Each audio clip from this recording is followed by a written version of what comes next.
देखो, किडनी की बीमारियां आजकल लगातार दिन प्रतिदिन बढ़ रही हैं। मुझे मालूम है। और जैसे ही क्रेटिनिन बढ़े या यूरिया बढ़ जाए, हाँ। तो फिर हमने चेक कराया और ये दोनों चीज़ें बढ़ी हुई पाई जाएं। अगर ये 2 है क्रेटिनिन या 3 है क्रेटिनिन, 4 क्रेटिनिन है या 5 तक, अगर 5 से ज़्यादा क्रेटिनिन आ जाए, जैसे 7 आ जाए, आपका 9 आ रहा है, तो जहाँ भी हम पहले दिखाने जाएंगे, वो सबसे पहले जो प्लान करेंगे वो सिर्फ ये करेंगे कि भाई इस क्रेटिनिन को, इस यूरिया को जो इतना बढ़ गया है, इसको कैसे भी करके मैनेज करना है। और तुरंत मैनेज करने के लिए डायलिसिस ही एक ऑप्शन होता है। हम अगर मॉडर्न साइंस में, मॉडर्न मेडिसिन वाले डॉक्टर्स के पास जाते हैं तो उनके पास एक्चुअली वही एक ऑप्शन है। और उससे क्या होगा, डायलिसिस का मतलब क्या होता है, बेसिकली जो काम आपकी किडनी करती है आपके शरीर में, वही काम किडनी आपकी कर नहीं पा रही है, तो फिर वो काम बाहर किडनी से कराया जाता है। और उस बाहर की किडनी को बोला जाता है डायलाइजर यूनिट। मतलब जो शरीर में 2 किडनियां बनी हैं, ऐसी ही एक मशीन होती है जिसको किडनी ही मान लो, जिसको डायलाइजर यूनिट बोला जाता है। किडनी किस तरीके से काम कर रही है शरीर में क्यों लगाई गई है, और अगर खराब हो जाए तो हम कैसे उसको ठीक कर सकते हैं, और उसके खराब होने के कारण क्या क्या होते हैं, ये सारी चीजें अच्छे तरीके से समझने की होती हैं। सबसे पहले अगर हम किडनी को ये समझने की कोशिश करें कि किडनी शरीर में लगाई क्यों गई, तो सबसे पहला काम, शरीर में कुछ चीज़ें जो बनाई गई हैं, शरीर का स्ट्रक्चर कुछ इस तरीके का बनाया गया है कि शरीर आराम से अपने काम कर ले। अब काम करने के लिए ज़रूरी होगा कि आहार, जैसे गाड़ी बनाई जाती है तो गाड़ी चले, इसके लिए ज़रूरी होता है कि उसमें जिस चीज़ से भी चले, अगर पेट्रोल से चल रही है, डीजल से चल रही है, इलेक्ट्रिक कार आ गई, या फिर और भी कोई चीज़ें हैं जो गैस एलपीजी से चलाते थे लोग पहले, आजकल और सीएनजी से चल रही है, तो फ्यूल की व्यवस्था करनी ही पड़ती है। हमारे शरीर में भी शरीर का संचालन सही तरीके से हो, शरीर काम अच्छे तरीके से कर पाए, इसके लिए फ्यूल की व्यवस्था करी गई, उस फ्यूल को बोला जाता है भोजन, आहार। आहार हम मुंह से खाते हैं, आहार नाल से होते हुए आमाशय में पहुंच जाता है, फिर पाचक रसों के साथ मिलकर के उसका पाचन शुरू हो जाता है, फिर वो धीरे से आंत में उतर करके, आंत से खिंच करके शरीर के अंगों को ऊर्जा देने के लिए आहार के पोषक तत्व आंत से लिवर की तरफ चलते हैं। लिवर से वो सारे के सारे पोषक तत्व खून के साथ में हार्ट की तरफ जा रहे हैं। हार्ट से ऑक्सीजन लेने के लिए फेफड़ों के पास जा रहा है पूरा का पूरा ब्लड, और फेफड़ों से फिर दोबारा हार्ट के लेफ्ट चैम्बर में आ रहा है, बाईं तरफ वाले हिस्से में, और बाईं तरफ वाले ऊपर के हिस्से से नीचे के हिस्से में जा रहा है, जिसको लेफ्ट वेंट्रिकल बोला जा रहा है। और लेफ्ट वेंट्रिकल से left ventricular ejection fraction, left ventricle इस तरीके से कंप्रेस होता है, तब फिर वो ब्लड एओर्टा से होते हुए, आर्टरी जिसको बोला जाता है, जो खून शुद्ध रक्त को लेके चलती है, उससे होते हुए पूरे शरीर में ऊर्जा देने का काम करेगा। अब यहां शरीर में ऊर्जा तो देगा ये, लेकिन शरीर की कोशिकाओं के लेवल पर जो गंदगियां हैं वहां से वो बटोर के भी लेके आता है। भाई वीनस सिस्टम यही तो है। तो वीनस ड्रेनेज मतलब गंदगियों को पूरा ड्रेन करके उठा के वो लेके आ रहा है, ठीक है। तो वो गंदगियों को उठा के लेके आ रहा है, तो वो गंदगियां भी शरीर में से निकलनी चाहिए, उस खून में से निकलनी चाहिए। बिल्कुल। उन गंदगियों को निकालने के लिए 2 वेज मुख्य रूप से बनाए गए। 2 तरीके की गंदगियां होती हैं, एक तो होता है सॉलिड या फिर सॉलिड मिक्स्ड विद जो डाइल्यूटेड विद वाटर जो होता है वो वाला वेस्ट, और एक होता है गैसियस वेस्ट।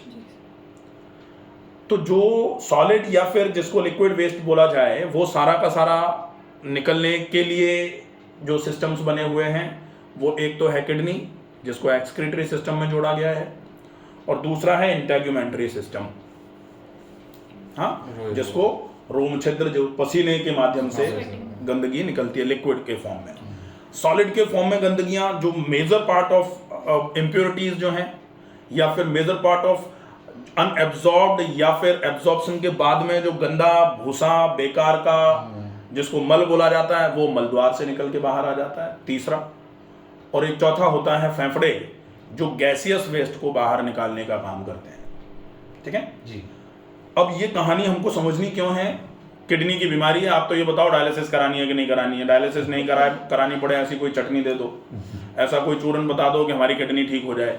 आप तो केवल इतना बताओ, ज्ञान नहीं चाहिए। जनरली लोगों को ऐसा लगता है कि ऐसा कुछ कर दो, ऐसा कुछ होगा नहीं। अगर क्रॉनिक रीनल फेलियर हुआ है तो आपको ये सारी कहानी समझनी पड़ेगी, और इस पूरी कहानी को समझने के बाद अकॉर्डिंगली पूरा प्लान अगर कर सकते हैं तो इस समस्या से बचत हो जाएगी, बच जाएंगे। और वो भी मैंने तो कह दिया 5 सेकंड में कि बच जाएंगे, लेकिन इतनी जल्दी होता नहीं है, बहुत मेहनत लगती है, बहुत पेशेंस रखना पड़ता है, टाइम बहुत लगता है। और ये तीनों ही चीज़ें लगेंगी, मेहनत भी लगेगी, टाइम भी लगेगा और पेशेंस भी रखना पड़ेगा। एक भी चीज़ अगर छूटी तो नहीं होगा। टाइम आप चाहोगे जल्दी में हो जाए, नहीं होगा। बिना पेशेंस के आप इधर उधर भटकते रहोगे, नहीं होगा। बिना मेहनत के चाहो खूब टाइम लगाओ, खूब पेशेंस रखेंगे, लेकिन मेहनत नहीं करेंगे, नहीं होगा। तीनों कंसिस्टेंट अगर प्रयास रहेंगे तीनों लेवल पर तो चीज़ें बैठ सकती हैं। ठीक है, अब हम देखें कि किडनी जिसकी सबसे बड़ी जिम्मेदारी होती है लिक्विड वेस्ट को निकालने की।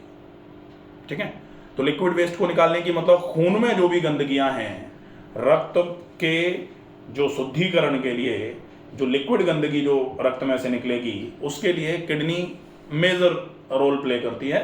स्किन भी करती है, लेकिन स्किन किडनी के जितना कभी भी काम नहीं कर पाएगी।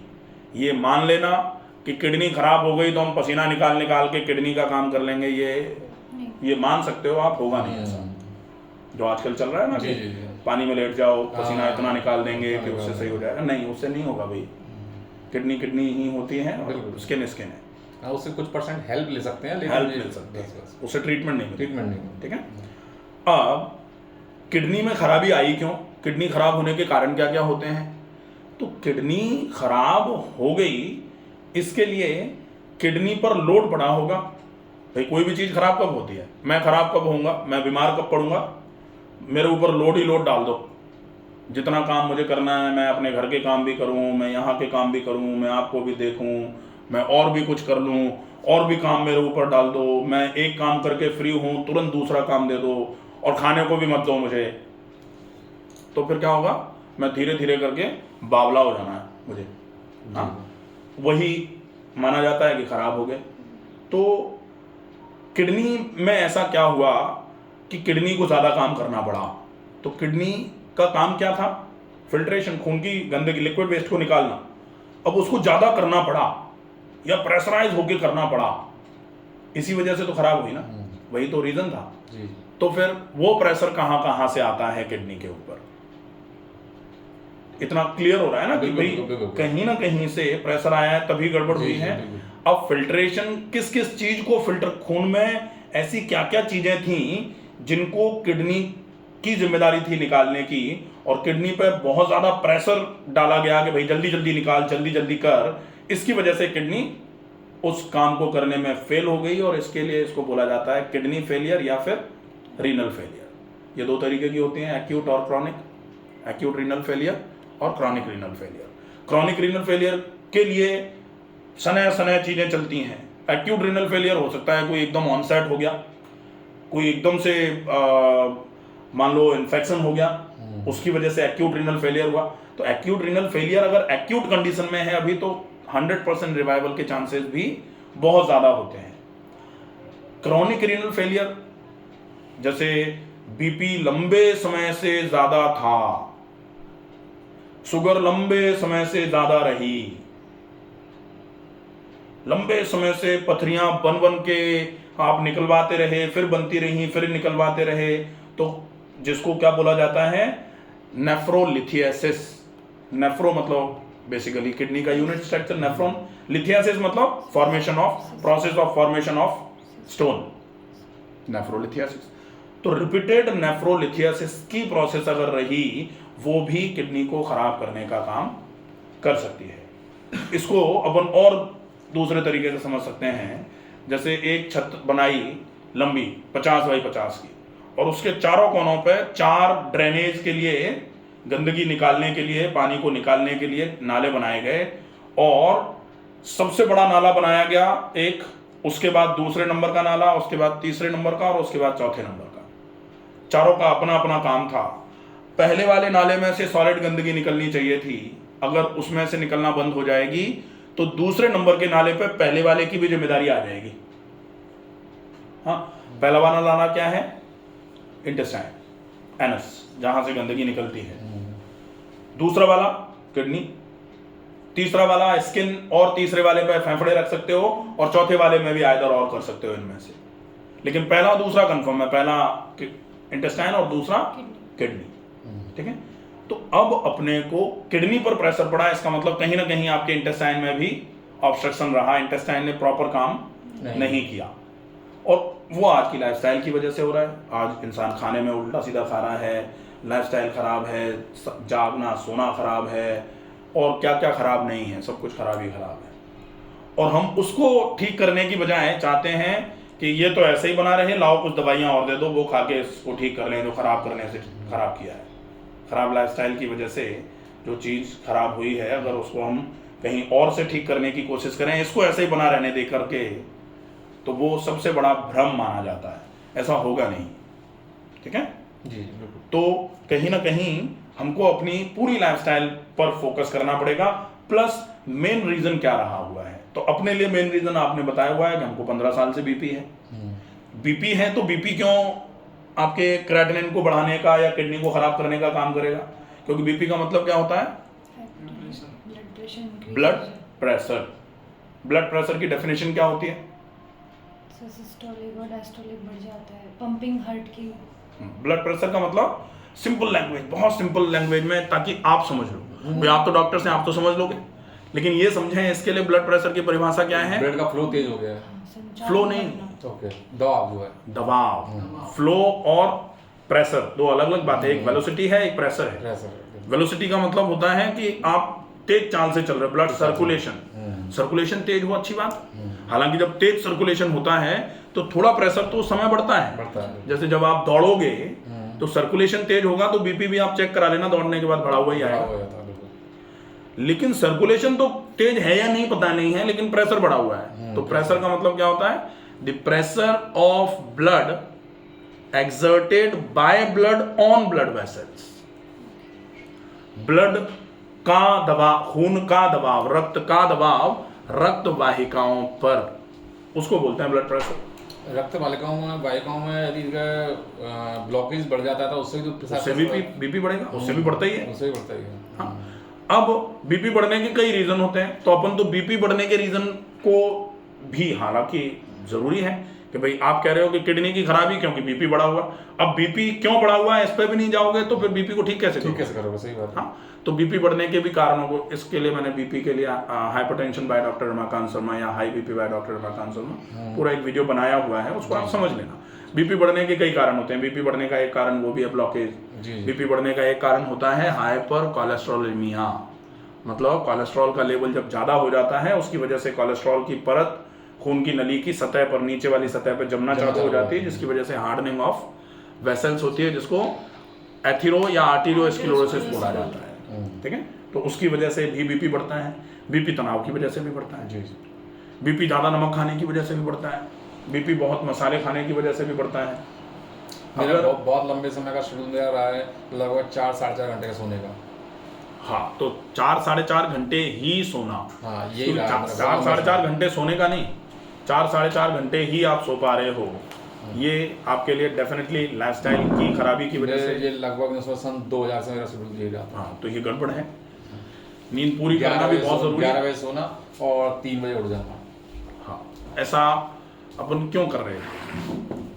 मेरा सॉफ्टवेयर का काम है और उस केस में दिन भर फील्ड में रहते थे और सुबह उठ के हम जो भी क्लाइंट वगैरह ने काम किया हुआ था उसे करना होता था। सुबह तो शांति भी रहती थी, तो 3 बजे से उठ के काम करते थे, सुबह 6-6:30 बजे तक उसका फिर डेली रूटीन में लग जाते थे। हाँ, तो वो एक बीपी बढ़ाने के लिए ये लाइफस्टाइल पर्याप्त है। तो आप पूरे दिन काम कर रहे हो और विश्राम भी प्रॉपर नहीं दे रहे हो। जैसे गाड़ी खराब करने के लिए आप गाड़ी को चलाए चलाए जाओ, उसको विश्राम ही मत दो। जनरली आजकल ये कम पाया जा रहा है। हालांकि शारीरिक श्रम अगर करते हैं तो ठीक रहता। शारीरिक श्रम का मतलब है जैसे जो आप लगातार बैठ के रहने का काम कर रहे हो, जो वैसा एक्सर्शन का काम है वो कर रहे हो। एक होता है फिजिकल एक्टिविटी, तो फिजिकली इनएक्टिव होकर के आप जो लगातार ब्रेन वाइज वर्क कर रहे हो एक ही जगह बैठ करके, वो तो आपको पजल्ट कर देगा, उसकी वजह से बीपी बढ़ जाएगा। तो बीपी बढ़ने का कारण वो भी है। अब बीपी को ठीक करना, बीपी की वजह से किडनी कैसे खराब हुई कि किडनी पर भी तो खून जा रहा है, खून की नलियों में खून बह रहा है। अब उन नलियों में अगर बीपी ज़्यादा है, ब्लड का प्रेशर ज़्यादा है, तो उन नलियों का प्रेशर अगर किडनी के लेवल पर जाके ज़्यादा है जहाँ से फिल्ट्रेशन होना है, तो ठीक वैसे ही जैसे आप किसी छलनी में चाय छानते हो और आप उस पर प्रेशर दे दे करके छलनी से चाय छनवाओ, छलनी नुकसान होगा, तो छलनी पर नुकसान होगा। बिल्कुल। वैसे ही किडनी पर नुकसान होता है बीपी बढ़ने की वजह से। ठीक है, अब आप उस बीपी को कम करने की बजाय डायलिसिस करवाओ। अब अच्छा, डायलिसिस करवानी चाहिए या नहीं करवानी चाहिए, ये वाला मुद्दा तो डेफिनेटली अगर जरूरत लगे तो करवानी चाहिए। डायलिसिस से क्या कर रहे हो आप जो प्रेशर पड़ा हुआ है कुछ समय के लिए उस प्रेशर को किडनी से हटा दे रहे हो, तो किडनी को थोड़ा रेस्ट मिल जा रहा है। हाँ, तो कभी कभी ये भी एम ऑफ ट्रीटमेंट में रखा जाता है कि आप बीच में डायलिसिस कराओ। अच्छा, फिर कुछ लोग ये भी कहते हैं एक बार डायलिसिस करा ली तो फिर करानी ही पड़ेगी, फिर वो बंद नहीं होगी। तो एक बार नहीं कराने से कौन सा आप ठीक हो जा रहे हो? ऐसा तो है नहीं कि एक बार चालू नहीं करोगे तो आपका क्रेटिनिन 9 से 11 नहीं होगा, 7 से 9 हो ही गया। हाँ? हालांकि अगर आपके मन में ऐसा है कि डायलिसिस नहीं कराना है तो आप एक बार महीने भर के लिए और पूरे दम से प्रयास कर लो, और ढंग से प्रयास अगर करोगे तो हो सकता है। हमारे कुछ केसेस हैं ऐसे। अब उन केसेस को मैं ऐसे नहीं बता सकता कि भाई हमारे तो ठीक हो जाते हैं कुछ लोग हैं जो मेहनत अच्छी करते हैं वो ठीक हो जाते हैं। अब उन कुछ लोगों के भरोसे बैठ करके हम सबको ही कहते हैं कि तुम मत कराओ, सब मत कराओ, बिना डायलिसिस के ठीक कर देते हैं, ऐसा नहीं होना चाहिए। ठीक है, अगर आप उनकी कैटेगरी में आ गए कि आप भी अच्छे तरीके से मेहनत कर सकते हो, आपको जो बताया जाए प्रॉपर कर सकते हो, आप कंसिस्टेंसी मेंटेन कर सकते हो, तो हो सकता है कि शायद आपको भी कराने की आवश्यकता नहीं लगे। और अगर आवश्यकता लगे तो बीच में डायलिसिस कराना कोई नुकसान वाली बात नहीं है, क्योंकि अपन ऐसा मान के चल रहे हैं और अपन तो जानते भी हैं, समझदार लोग हैं, कि डायलिसिस कराने से आप for shorter period of time kidney को रेस्ट दे रहे हो। इससे डायलिसिस एक बार करा ली तो जिंदगी भर करानी पड़ेगी ऑप्शन, ये कहां से, ये बात कहां से आ जाती है? कोई मतलब नहीं। एक बार आपने अपने खून को निकाल करके डायलिसिस यूनिट में डाल करके उससे फिल्टर करवा के और फिर खून फिल्टर्ड ब्लड आपने अपनी बॉडी में चढ़ा दिया, इसमें आदत कहां लग गई? कुछ समय के लिए किडनी को रेस्ट दे दिया। बल्कि अगर ऐसा कर लिया जाए तो आराम होता ही है। कभी कभी जैसे ऐसा देखा होगा ना कि आंत में जब बहुत ज्यादा दिक्कत आ जाती है तो बाईपास बना देते हैं, आंत के कुछ पार्ट को रेस्ट दे करके पहले वाले पार्ट से यहाँ से डायरेक्ट कनेक्ट कर देते हैं, या तो एनस पर, और या फिर यहीं से डायरेक्ट लगा देते हैं, मल की थैली लगा दी जाती है ना, तो फिर बाकी वाले पार्ट को थोड़ा रेस्ट मिल जाता है जिससे वो अपने आप को हील करना चालू कर देता है। तो वैसे ही तो काम कर रहे हो। मतलब ये दिमाग में से निकाल देना कि डायलिसिस करा लिए तो फिर करानी ही पड़ेगी, ऐसा कुछ नहीं है। हाँ?